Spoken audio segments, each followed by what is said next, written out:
All right, let's go to the plywood place and pick up some plywood.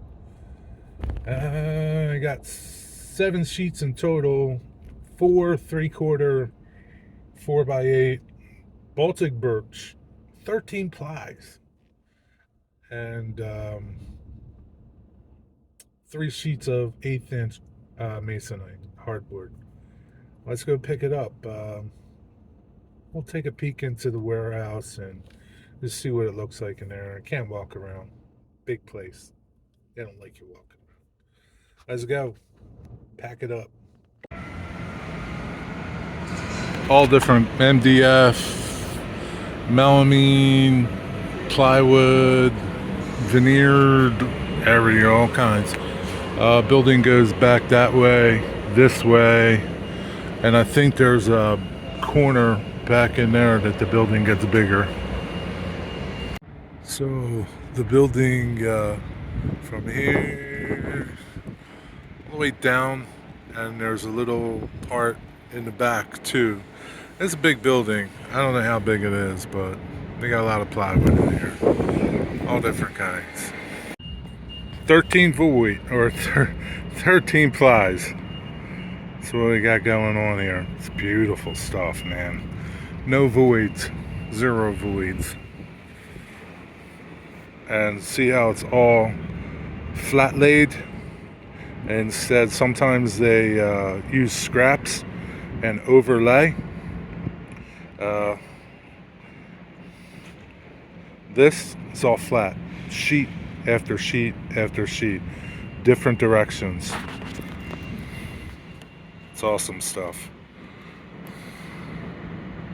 So I have this bench, and I made it several years ago. I don't know, many years, 10 years or more, probably more. I don't remember, but it's just made of shop grade plywood. Not my design.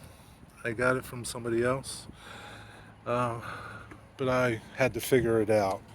Everything just slides together.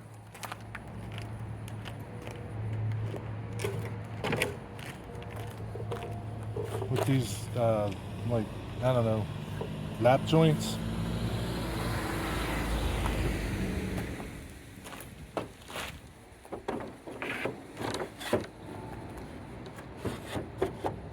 Takes about 5 minutes to set up.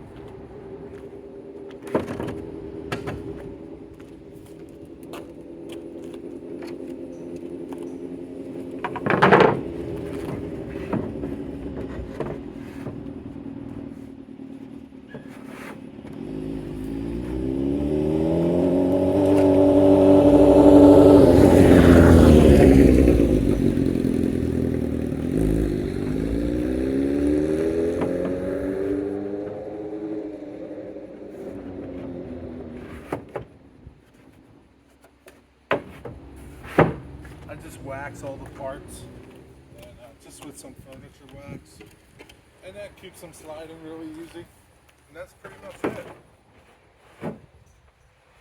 Sometimes I cut right on this surface. That one needs some wax. Sometimes I cut right on this surface. Sometimes I'll lay something down and cut on that. But pretty much that's it. 5 minutes, you got a bench. It's pretty sturdy. It's good enough to cut on. You can do other work on it. Lay down a sheet of plywood, do some work on it, and you're good. Now I'm gonna back my truck up. Here's my truck. I'm gonna back it up and slide sheets right off onto here. And the only reason why, usually I cut on this table here.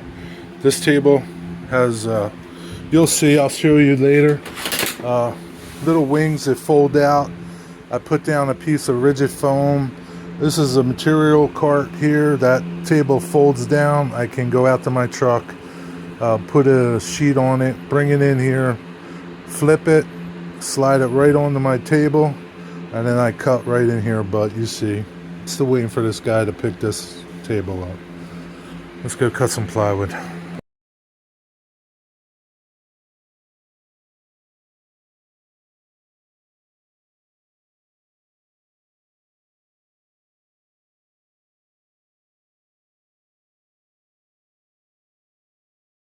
This is my setup. I break down plywood with a track saw. And you see here I have a sacrificial piece. Because I want to keep the underside of this pretty intact. If I didn't care about tear out on the underside, I wouldn't support the undercut with foam. I would just lay it on the table. So I always do this, whether it's in the shop or on a job site. You could just lay this on the ground and cut on top of that. So might be hard to see.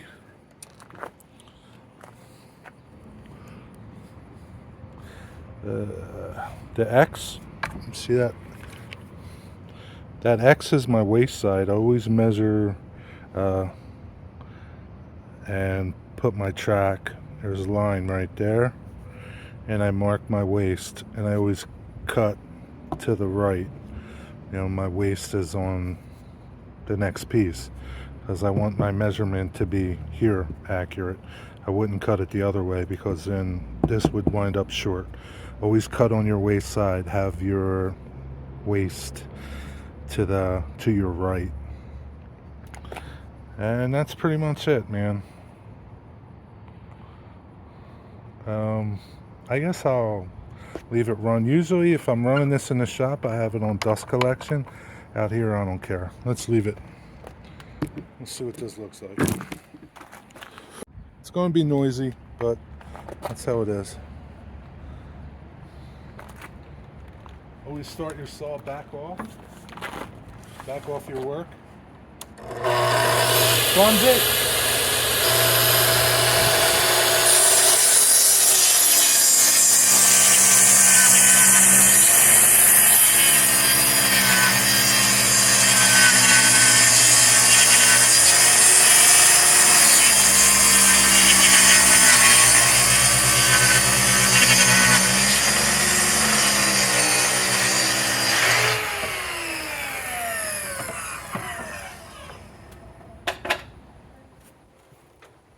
Clamp the other end.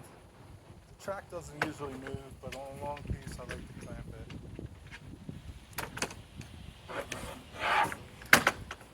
That's it. That's the first piece. I'll have to cut it to length, but this is my width. What is this thing? It's called the Waterfront, 15 inches wide. No, this is the top yard.